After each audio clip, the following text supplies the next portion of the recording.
So Danny, you've told me that your wife says that you open your mouth while you're asleep. Is that right? That's right. That's one of her common complaints. And you said that you snore a little bit sometimes? Yes, it's more throaty snore as opposed to nasal snore. Yeah, okay.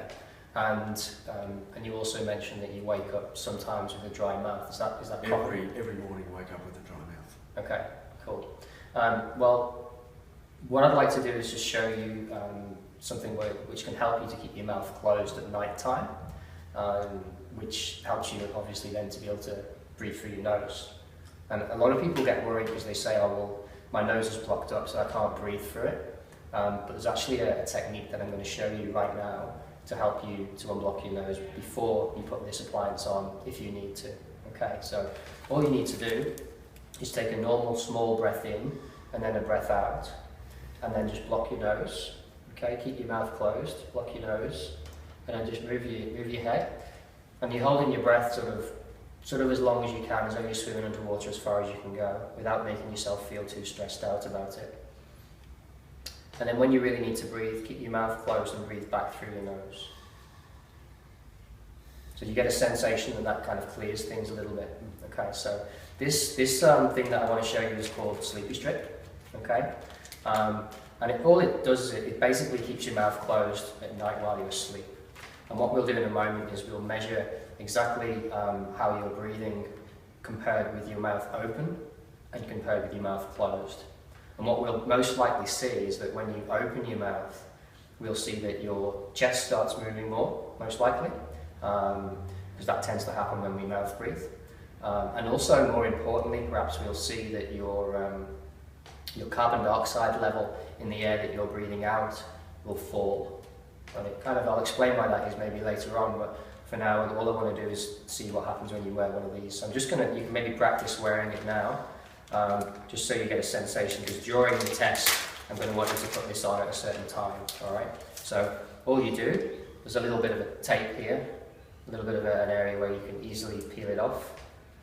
You peel it off like this, and then this basically goes, I'll show you on me, okay? This basically goes over your mouth.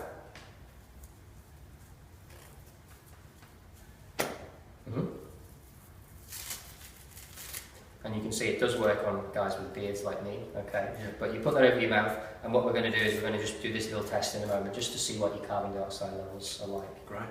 Now, one interesting thing about carbon dioxide is there's so much more to learn about it, but basically what it's been shown is that if your carbon dioxide levels are low, especially in children, this has been shown in research, but it applies to adults too. But if your carbon dioxide levels are too low, you're more likely to have things like more inflammation, like congestion in the nose, things like rhinitis, which is like a common cold, lots of congestion, and even links with things like hay fever.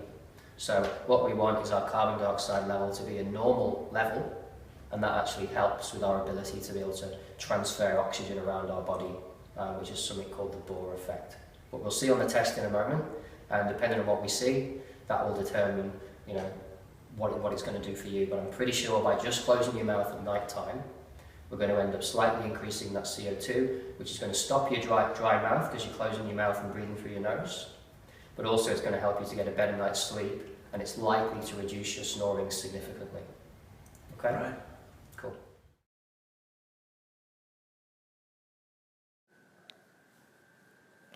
So here we have Danny breathing normally with his mouth closed, and you can see the carbon dioxide level is pretty much at the same level as that black line, which is recorded at 35 millimeters of mercury on the capnometer.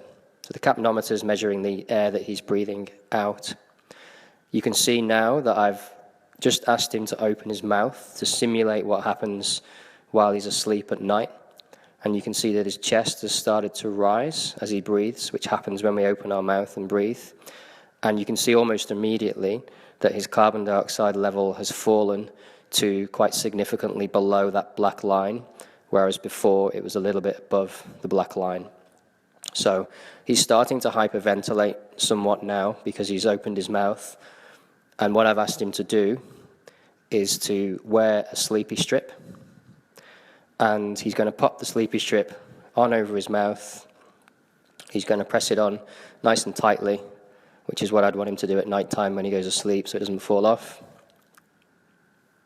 And then he's going to continue to breathe, and of course he's going to be breathing through his nose now. You will see that quite quickly after putting the sleepYstrip on, that his carbon dioxide level has increased significantly to above the black line. So it's now back where it was before he was mouth breathing. And so you can imagine if while he's asleep at night time, we can get him to keep his mouth closed, we're not going to have this significant reduction in carbon dioxide. I've now asked him to take the sleepYstrip off and to open his mouth while he's breathing. And again, you can see that his chest starts to rise and his carbon dioxide level immediately has fallen to below the black line.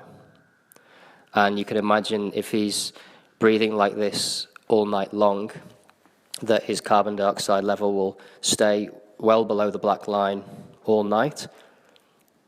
And a result of that is that he's going to get less oxygen to not only to his brain, but also to the rest of his body, because hemoglobin needs a normal amount of carbon dioxide in order to release oxygen.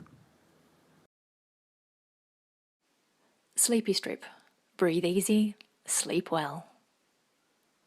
Available for purchase online at sleepystrip.com.